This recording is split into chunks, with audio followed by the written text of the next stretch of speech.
लाख कमी मुझ में होगी महादेव, मगर मैं दिल का बुरा नहीं हूँ।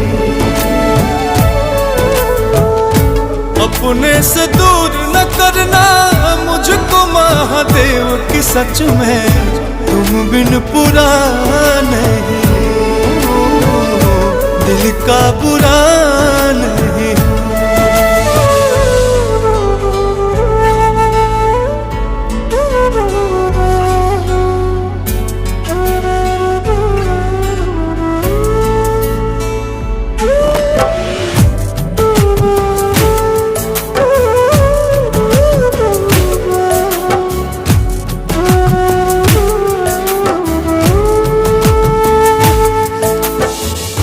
दुनिया को जो कहने दो, तुम तो समझते हो।